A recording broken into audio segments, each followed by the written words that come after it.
Look at the Fargo Dome in North Fargo. Early voting in both states was heavy, and election judges expect the same today for in-person voting. We have a live report for you coming up in just a few minutes. A long and grueling campaign reaches its climax today. Election Day has finally arrived. And as is tradition, the first ballots were cast just after midnight in the New Hampshire town of Dixville Notch. Over 97 million Americans have voted prior to today. That's a record for early voting, and it's almost 2/3 of the total number of ballots in 2016. It's unclear if we'll know the winner tonight, as some states could take days to count all of the ballots. Washington, D.C. is ready for how people may react to today's voting results. Crews are bulking up protection around the White House with a non-scalable fence to secure the perimeter and enclose the White House complex, the entire ellipse, and Lafayette Square. 250 National Guardsmen are also on standby. Communities all across the country are also bracing for demonstrations in the wake of these elections. Businesses from New York to Beverly Hills have boarded up their windows in anticipation of possible unrest. Cities like Boston and Chicago are also deploying extra police officers to help keep the peace. A requirement that Minnesota voters wear masks at the polls to help stop the spread of the coronavirus will remain in place today on Election Day after the U.S. Supreme Court declined to block the mandate while a lawsuit is being appealed.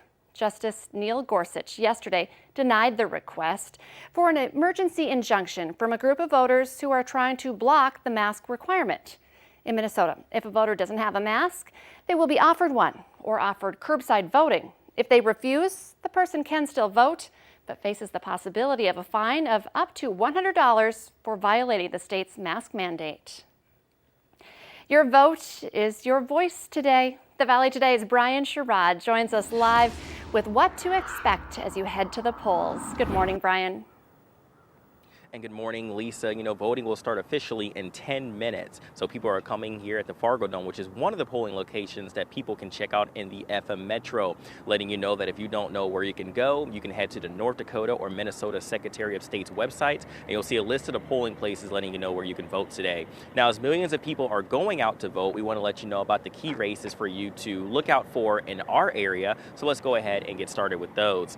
Now, some of the big races on the ballot in North Dakota are Republican Governor Doug Burgum being challenged by Democrat Shelley Lenz and Congressman Kelly Armstrong running against Democrat Zach Rackenrud. Now, many eyes are on Minnesota. Democratic incumbent Collin Peterson being challenged by Republican Michelle Fischbach for Minnesota's 7th Congressional District. Peterson in position for 29 years. Fischbach was the lieutenant governor of Minnesota for a year, and all seats in the House are up for election.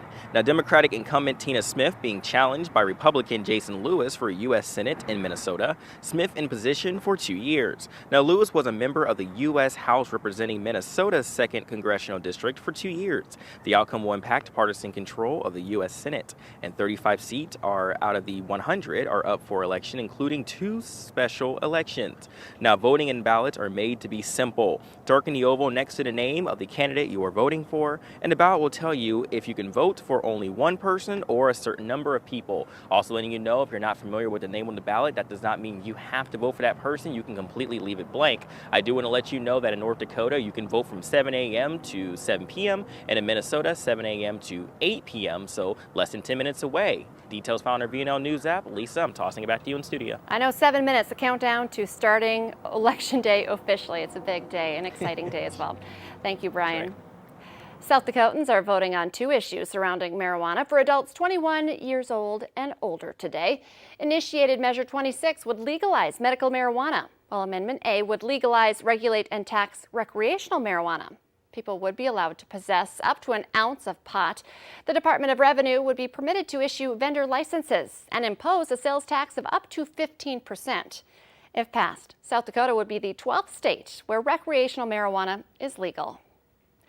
It's now 6 minutes before 7. Let's get a check of that Election Day forecast. And Lisa, it looks pretty darn nice. It really is going to be a great day today. I'd say a top 5 day for November here in the Valley because it will be dry, bright and sunny, and warm for this time of year. And we don't have that intense wind that we sometimes get with these warm ups. So just looking gorgeous. We're looking at some clear skies right now, that sun getting ready to come up in the next 15 minutes or so. And our temperatures right now, some of us a little chillier than others, but we're all at least at the freezing mark here this morning or above. And we're looking at 38 right now in Fargo, 32 in Grand Forks. If you're heading to the polls, you'll need the coat this morning.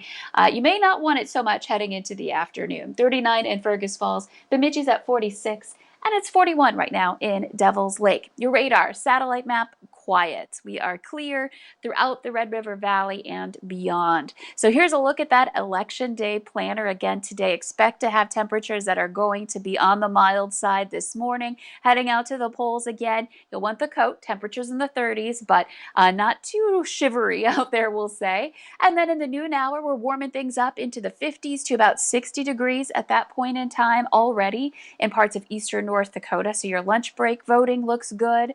We keep the sun around well into the afternoon, and temperatures will be back into some mid-60s for some of us. 65 degrees in Fargo, mostly sunny, pleasant day ahead of us today. And then this evening as polls are closing, we'll watch as temperatures dip, 50s and some 40s too in some areas. So your wind, not too bad today. We'll see some gusts maybe getting above 20 miles per hour, but overall it shouldn't be too strong here. So looking good in your election day planner and beyond. Beautiful weather here this week, back into the 60s, and yes, we could approach 70 degrees here for a couple of days this week, and dry as well with lots of sunshine. Just a nice way to start off our November.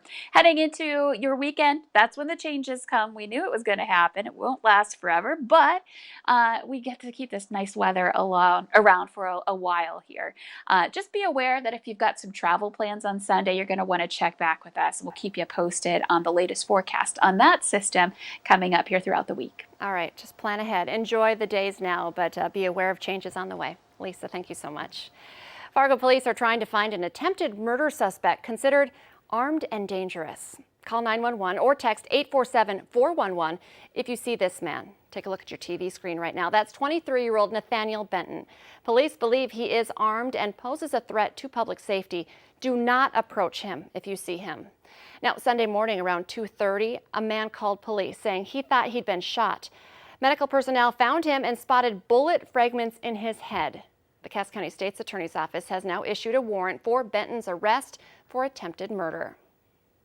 Opponents delivered their message, but the city of Grand Forks is sticking with its mask mandate. Just 1 week into the move aimed at slowing the spread of COVID-19, children, business owners, and students gathered outside Grand Forks City Hall armed with voices and signs challenging the Grand Forks mask mandate. The order was put into place October 26th with no penalty to those who don't comply. It asked people to wear masks or risk being removed from businesses. Chanting "Facts, not fear" and "Show me the science," this group said they want the mask mandate removed. I really want people to have the freedom to wear a mask or not wear a mask. I think it should be a personal decision and not a decision from the people higher up in the government. City leaders are not budging, saying masks do work, and the community is benefiting from that new policy. The mayor cited national studies showing continued support for their current mask policy. These are the videos many woke up to on social media Sunday morning, showing downtown Fargo bars packed with unmasked partygoers after 4 straight days of more than 1,100 daily COVID-19 cases. Fargo Mayor Tim Mahoney says he has since spoken to the owners of the bars involved and says things like this won't happen again. He says the city attorney's office is looking into consequences that these local businesses could face for violating Cass County's orange risk level rules. There could be a fine involved. There could be a temporary shutdown of the business for a while. You just have to look at the different options we would have. And so we will research that and see.